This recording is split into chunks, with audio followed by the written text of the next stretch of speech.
तुम्हारी सबसे बड़ी खोज या सबसे बड़ी चुनौती? क्या तुमने कभी अपने आप से पूछा है कि तुम जीवन में सबसे ज्यादा क्या चाहते हो? शायद खुशी, शांति या शायद मोक्ष। हाँ, वही परम मुक्ति, परम स्वतंत्रता जिसकी बात सदियों से होती आ रही है। लेकिन क्या हो अगर तुम्हारी यही सबसे बड़ी तलाश, तुम्हारी यही मोक्ष की चाहत तुम्हारे लिए एक बड़ी दुविधा बन जाए?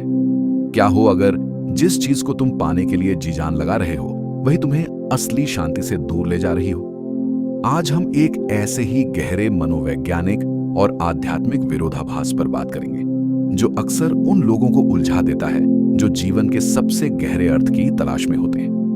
मोक्ष की तलाश एक चिरस्थायी मानवीय चाहत।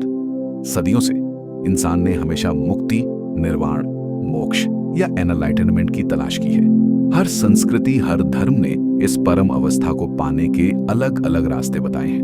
कोई कहता है पूजा करो, कोई ध्यान, कोई त्याग, तो कोई कर्म। हम सब अंदर ही अंदर उस परम शांति, उस दुख से मुक्ति को पाना चाहते हैं। हमें लगता है कि जब हम मोक्ष पालेंगे तो हमारी सारी समस्याएं खत्म हो जाएंगी, हम दुखों से मुक्त हो जाएंगे, हम एक ऐसी अवस्था में होंगे जहां कोई चिंता नहीं, कोई डर नहीं। यह एक बहुत ही आकर्षक विचार है ना? और इसी विचार के पीछे हम अपनी पूरी जिंदगी लगा देते हैं। जब तलाश ही बन जाए दुविधा, मनोवैज्ञानिक उलझन। लेकिन यहीं आता है सबसे बड़ा विरोधाभास, सबसे बड़ी दुविधा। जब मोक्ष हमारी एक चाहत बन जाता है, एक लक्ष्य बन जाता है, तो हम अनजाने में उसे एक वस्तु बना देते हैं जिसे पाना है। और किसी भी वस्तु को पाने की चाहत अपने साथ क्या लाती है?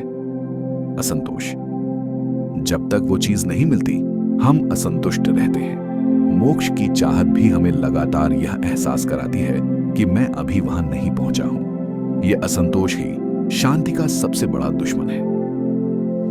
प्रयास और तनाव। हम मोक्ष पाने के लिए अनगिनत प्रयास करते हैं, घंटों ध्यान, कठोर तपस्या, खुद को बदलना। लेकिन ये प्रयास ही अक्सर तनाव और बेचैनी पैदा करते हैं। शांति पाने के लिए आप कितना भी प्रयास करें, आप उसे पा नहीं सकते। शांति होती है अहंकार का खेल। जब हम मोक्ष पाने की कोशिश करते हैं तो अक्सर हमारा अहंकार, ईगो इसमें शामिल हो जाता है। मैं मोक्ष पाऊंगा, मैं औरों से ज्यादा आध्यात्मिक हूं, मैंने इतनी साधना की है।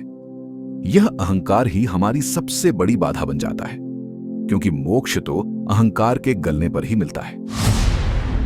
भविष्य में जीना। हम हमेशा सोचते हैं कि जब मुझे मोक्ष मिलेगा तब मैं खुश होऊंगा। हम वर्तमान को छोड़कर भविष्य में जीते रहते हैं, और मोक्ष तो इसी क्षण में है, भविष्य में नहीं। परिभाषाओं का जाल। हम मोक्ष को परिभाषित करने की कोशिश करते हैं। यह ऐसा होगा, मुझे ऐसा महसूस होगा। लेकिन मोक्ष अनुभव है, उसे परिभाषित नहीं किया जा सकता। इन परिभाषाओं में उलझकर हम असली अनुभव से दूर हो जाते हैं। तो देखिए, जिस चीज को हम पाने के लिए सबसे ज्यादा लालायित हैं, वही चाहत, वही प्रयास, वही परिभाषाएं हमें उससे दूर ले जा रही हैं। यह एक ऐसा जाल है जिसे हमने खुद अपने लिए बुना है। महान गुरुओं का दृष्टिकोण चाहत से मुक्ति ही मुक्ति है। इस दुविधा को महान आध्यात्मिक गुरुओं ने बहुत पहले ही पहचान लिया था। जे कृष्णमूर्ति। कृष्णमूर्ति हमेशा कहते थे कि सत्य की कोई राह नहीं होती, आप उसे पा नहीं सकते।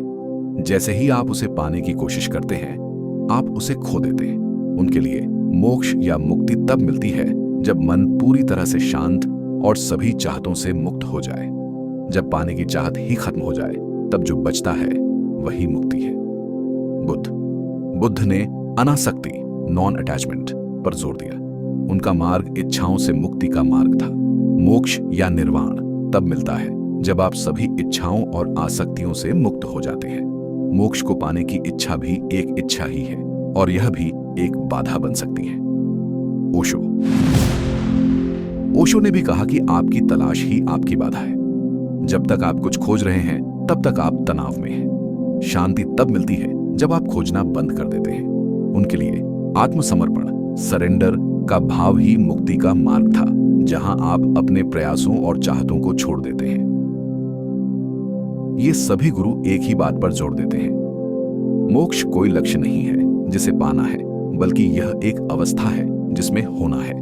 और इस अवस्था में होना तब शुरू होता है जब आप उसे पाने की चाहत छोड़ देते हैं। इस दुविधा से कैसे निकले? क्या मोक्ष की तलाश ही छोड़ दें? नहीं, इसका मतलब यह नहीं कि आप तलाश छोड़ दें, बल्कि इसका मतलब है अपनी तलाश के प्रति अपने दृष्टिकोण को बदलना। चाहत को समझो, लेकिन उससे चिपको मत। अपनी मुक्ति की चाहत को स्वीकार करो, लेकिन उसे अपनी पहचान मत बनाओ। उसे एक बोझ मत बनने दो। प्रयास नहीं, जागरूकता। मोक्ष को पाने के लिए प्रयास करने के बजाय वर्तमान पल में जागरूक रहने का अभ्यास करो। अपने विचारों को देखो, अपनी भावनाओं को महसूस करो, अपने आसपास की दुनिया को बिना किसी निर्णय के अनुभव करो।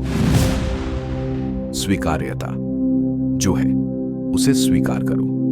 अपनी अपूर्णताओं, अपनी कमजोरियों को स्वीकार करो। जब आप स्वयं को पूरी तरह स्वीकार करते हैं तो तनाव कम होता है और शांति अपने आप उतरने लगती है। लक्ष्य नहीं, जीवन शैली।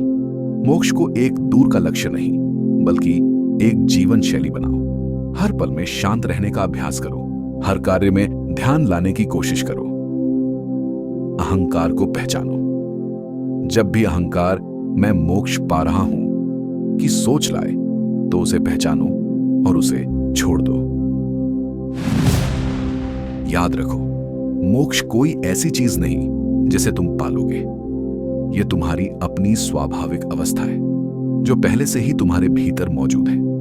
बस तुम्हें उन परतों को हटाना है जो तुम्हें इसे देखने से रोक रही हैं, और अक्सर तुम्हारी तलाश भी उन परतों में से एक बन जाती है। मुक्ति तुम्हारे भीतर है तो दोस्तों, यह एक गहरा विरोधाभास है कि मोक्ष की तलाश ही अक्सर हमारी सबसे बड़ी बाधा बन जाती है। लेकिन इसे समझना ही मुक्ति की ओर पहला कदम है। जब तुम इस दुविधा को पहचान लेते हो तो तुम उससे मुक्त होना शुरू कर देते हो। सच्ची मुक्ति तब मिलती है जब तुम खोजना बंद कर देते हो, जब तुम पाने की चाहत छोड़ देते हो और जब तुम बस होने लगते हो। तुम्हारी मुक्ति तुम्हारे भीतर ही है, उसे बाहर खोजने की जरूरत नहीं। आपको हमारे विचार कैसे लगे? क्या तुमने भी कभी मोक्ष की तलाश में ऐसी दुविधा महसूस की है?